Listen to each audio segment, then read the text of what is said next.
এত ঘাটতি সত্ত্বেও যারা আসেন, মির্জা ফখরুল ইসলাম আলমগীর তো নিয়মিত যাতায়াত তার আছে, তিনি জানেন। তো এত ঘাটতি সত্ত্বেও কি মনে হয়, যেটি আনিস আলমগীরও প্রশ্ন তুলছিলেন যে তার আসা ঠিক হয়নি, তিনি কেন আসলেন?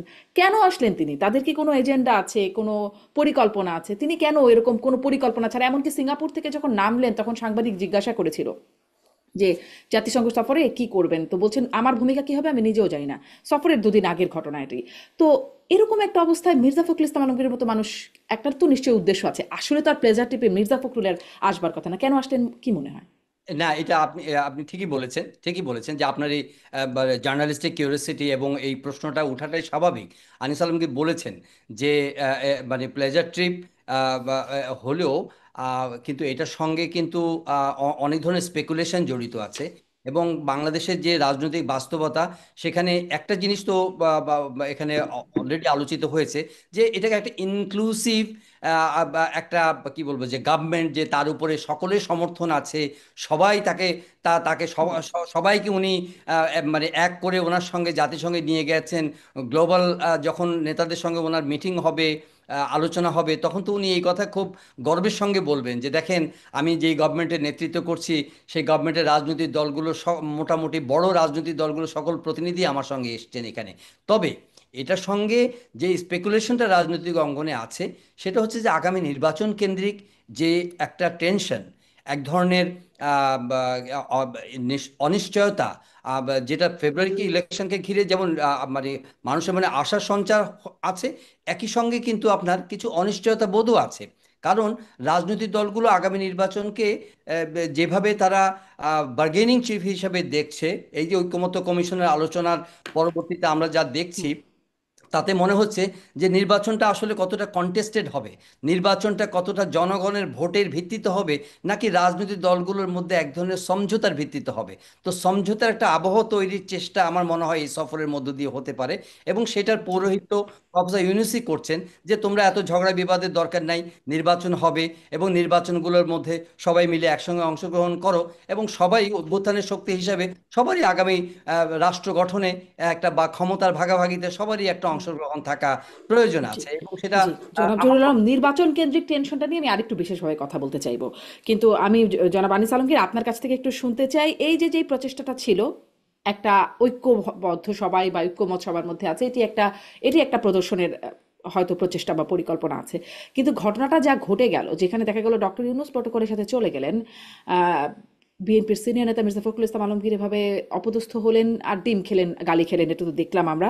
অন্যদিকে আবার জামাতের নায়েবে আমির আব্দুল্লাহ তাহের, তিনি সসম্মানে স্বাগত জানিয়ে স্লোগানের সাথে তাকে আলাদা করে নেওয়া হলো। এদের মধ্যে ঐক্যবদ্ধ ব্যাপারটা হলো, নাকি আরো অনৈক্যের জায়গাটা তীব্র হলো? যে কেউ যেন কারো কেয়ার করছেন না, এরকমটা কি মনে হলো? অনেকটা তো তাই যেন মনে হয়, নাকি? আপনার বিশ্লেষণ কি একটু শুনি আনিস আলমগীর। না, আমি মনে করি না এখানে এই ঘটনা দিয়ে অনেকের কিছু হয়ে গেছে। একসঙ্গে বের হচ্ছি, আমার জন্য গাড়ি আসছে আলাদা, আমি আমার গাড়িতে উঠতেই পারি, আমার লোকজন এসে উঠিয়ে নিয়ে যাচ্ছে। আমি যে আপনার গাড়িতে উঠবো এমন তো কোনো কথা নেই। বা মির্জা ফখরুল ওনার গাড়িতে উঠবে কেন? আমি কোথায় জানি পড়েছিলাম যে শিবির জামাতের লোকজন মির্জা ফখরুলকে রিকোয়েস্ট করেছিলেন চলেন আমাদের সাথে। উনি নাও যেতে পারেন, ওনার তো নিজের ইচ্ছা আছে, তো উনি নিজের গাড়িতে যাচ্ছেন, বা ওনার জন্য যে গাড়ি নির্ধারিত ছিল সেই গাড়িতে উনি যাচ্ছেন। অনৈক্য, ঐক্য এই যে এয়ারপোর্টের এই ঘটনাগুলো দিয়ে তো হয়ে যায় নাই। আমরা দেখেন, আপনি আহ এইটা যে হবে এটা তো আমরা সবাই জানি। আপনি জানেন না? আপনিও তো টক শোতে নিচ্ছে এগুলো নিয়ে আলাপ করছেন এর আগে, হুম। ফখরুল কেন যাচ্ছেন এবং কি হতে পারে সেখানে। প্রতি বছরই এই ঘটনাগুলো হচ্ছে। এবার যেটা বাড়তি যেটা মনে হচ্ছে সেটা হচ্ছে যে, যেহেতু দেশে গণতন্ত্রের সংকট রয়েছে বলে মনে করে মানুষ, আওয়ামী লীগ বিশেষ করে, যেহেতু তারা দেশের মধ্যে কথা বলতে পারছে না, যেহেতু তারা সিদ্ধান্ত নিয়েছে ডক্টর ইউনূস যেখানে যায় সেখানে তারা প্রতিরোধ গড়ে তুলবে, এটা তারই অংশ ছিল। গতবার যেটা ছিল সেটা সেটা যেমন সত্য ছিল, এটা তার চেয়েও বেশি ছিল। গতবার যখন তারা গেছে তখন আওয়ামী লীগ নিষিদ্ধ নয়, এখন তো আওয়ামী লীগের কার্যক্রম নিষিদ্ধ। তো তারা আগের থেকে শতগুণ শক্তি নিয়ে তারা বিভিন্ন জায়গা থেকে লোক নিয়ে আসবে, বিভিন্ন প্রদেশ থেকে আনবে, যেটা তারা ইয়েতে লন্ডনে করেছে, বিভিন্ন জায়গা থেকে, ইউরোপের বিভিন্ন জায়গা থেকে সে লন্ডনে করেছে।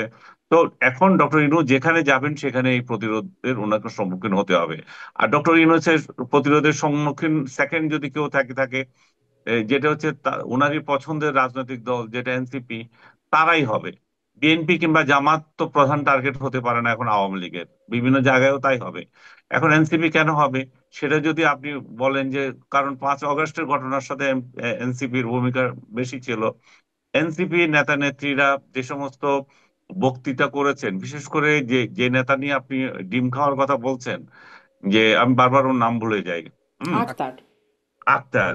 আক্তারের বক্তৃতা দেখেছেন আপনি? কি বিশ্রী ভাষায় উনি যে বলেছেন ওনার শয্যায় গিয়ে কি কি যেমন হয় তেমনি শেখ হাসিনার পতনে তার আনন্দ হয়েছিল, এগুলো তো মুখে উচ্চারণ করতে পারছি না আমি। তো যে সমস্ত রাজনৈতিক দলের নেতা আহ এরকম একজন নেত্রী সম্পর্কে বা তার পতন সম্পর্কে কথা বলে, তো তার দলের সমর্থকরা তো তাকে তো এই ধরনের ট্রিটমেন্টই করবে।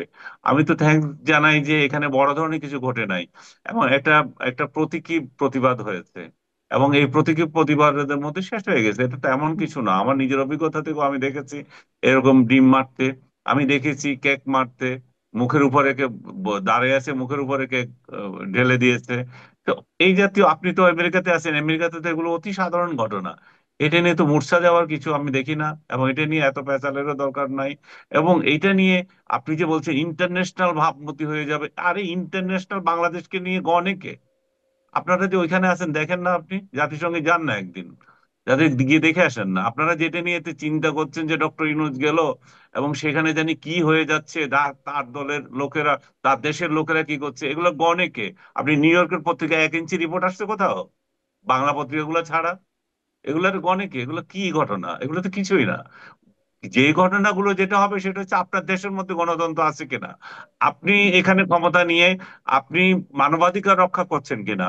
আজকেও প্রায় 246 জন আওয়ামী লীগের ইয়েকে গ্রেপ্তার করা হয়েছে, আওয়ামী লীগ সমর্থক। কারণ আওয়ামী লীগ সমর্থক আপনি কিভাবে জানেন? তাদেরকে আইডি কার্ড আছে, এরা আওয়ামী লীগের লোক। আপনি রাস্তা থেকে কিছু লোক নিয়ে গেলেন, ফার্ম গেটে তো 300 লোক এমনিতে ঘুরে, 3000 লোক তো এমনি করে, সেখান থেকে আপনি 300 লোকের আওয়ামী লীগ নাম দিয়ে ধরে নিয়ে গেলেন।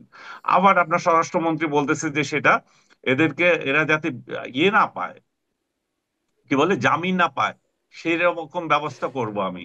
সে এইগুলোই হচ্ছে ইন্টারন্যাশনালি আলাপ করার বিষয়, যে রাজনৈতিক দল এবং একটা রাজনৈতিক দলের নেতাকর্মীদের প্রতি ওই একটা সরকার, ডক্টর ইউনূসের সরকার কি ধরনের আচরণ করছে, এখানে কি মানবাধিকার লঙ্ঘিত হচ্ছে কিনা, কিংবা যাদেরকে নিষিদ্ধ করা হয়েছে তারা এমন কোনো কার্যক্রম করছে কিনা যেটা জঙ্গিপনার দিকে চলে যাচ্ছে, তারা এমন কোনো কার্যক্রম করছে কিনা যেটা ডক্টর ইউনূসের সরকারকে তছনছ করে দিচ্ছে। এগুলো হচ্ছে আলাপের বিষয়। কিন্তু যেভাবে, তাহলে তারা এমন কোনো কার্যক্রম করছে কিনা এখানেও একটু আপনার বিশ্লেষণ জানতে চাই। সম্প্রতি শেখ হাসিনার আরেকটি ভার্চুয়াল বক্তব্যর একটা অংশ হুম, বিশেষ শুনছিলাম, সেখানে তিনি বলছিলেন যে কবে ক্ষমতায় যাবে, কবে প্রতিশোধ নেবে, যেখানে পাবে সেখানেই ব্যবস্থা নেবার নির্দেশ দিচ্ছিলেন তিনি, এবং বলছিলেন মনে রাখবা বাংলাদেশ গেরিলা যুদ্ধের মাধ্যমে স্বাধীন হয়েছে, এখন গেরিলা পদ্ধতি অনুসরণ করতে হবে, এরকম একটা কথার মধ্যে যা ভাবার্থ ছিল। আহ, কিভাবে কি মূল্যায়ন করেন যে এমন কি কার্যক্রম, আপনি বলছেন এমন কোনো কার্যক্রম করছে কিনা সেটি বিশ্লেষণ করতে হবে, কেমন কার্যক্রম আসলে তারা করছে?